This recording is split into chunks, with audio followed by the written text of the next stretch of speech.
Bom dia a todos, eu sou o Almirante Rui e hoje nós vamos voltar a conversar sobre as implicações para o Brasil da nova estratégia de segurança nacional dos Estados Unidos. Essa estratégia aponta que os Estados Unidos adotaram a escola realista das relações internacionais. Essa escola é muito ampla, tem vários ramos, mas eu vou sintetizar alguns pontos. Os realistas consideram que os principais atores na cena internacional são os estados. E eles interagem num ambiente de anarquia. Anarquia no sentido de que não existe nenhum governo acima deles que possa fazê-los cumprir a lei. Os realistas, portanto, consideram que os estados competem por poder para garantir a sua segurança e os seus interesses nacionais.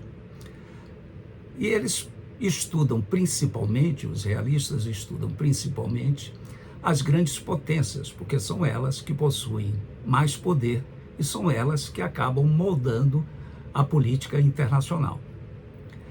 O governo Trump, portanto, tem adotado essa visão e tem estabelecido e usado o seu poder, seja o poder econômico, seja o poder militar, para atingir os seus objetivos.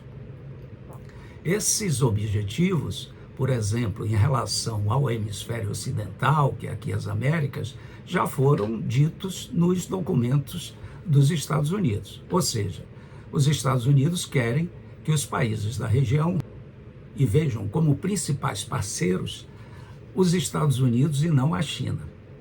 Eles querem também, os Estados Unidos querem, que os países da região não cedam instalações ou alguma posição estratégica para a China, como é o caso, por exemplo, do Canal de Panamá. Eles também querem que os países da região combatam o crime organizado, a imigração ilegal, o narcotráfico e o terrorismo.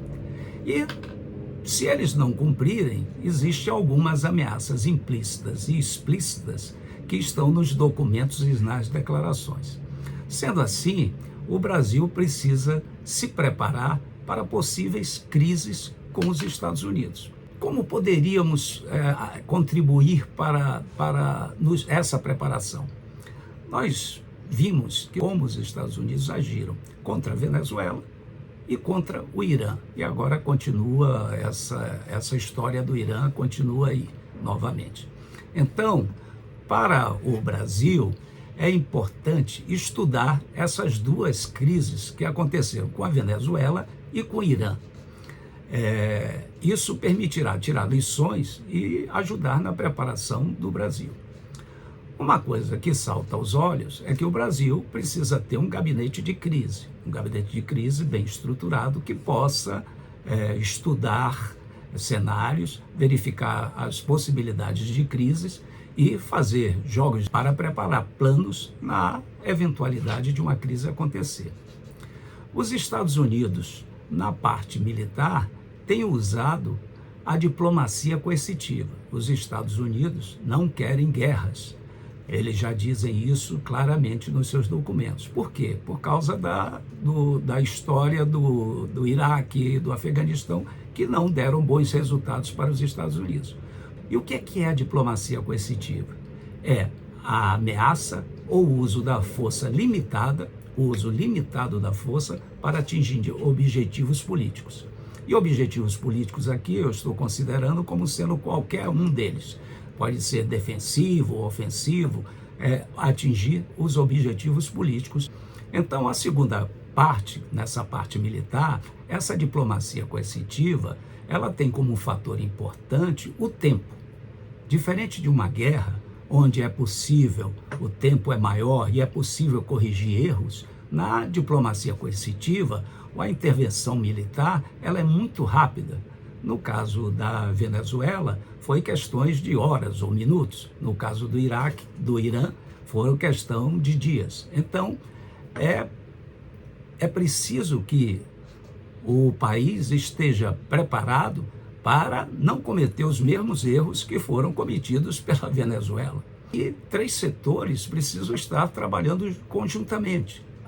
A diplomacia, o setor de defesa e o setor de inteligência. Nós vimos que os Estados Unidos utilizaram tanto a diplomacia como o seu setor de defesa, atuando conjuntamente e coordenado com o setor de inteligência. Então é preciso que o Brasil também estude esses casos e se prepare para utilizar suas forças de forma conjunta, coordenadas também com o setor de inteligência, para que nós possamos enfrentar qualquer crise e possamos enfrentar alguma intervenção e, se por acaso não deter essa intervenção, pelo menos fazer com que o outro lado tenha o maior custo possível.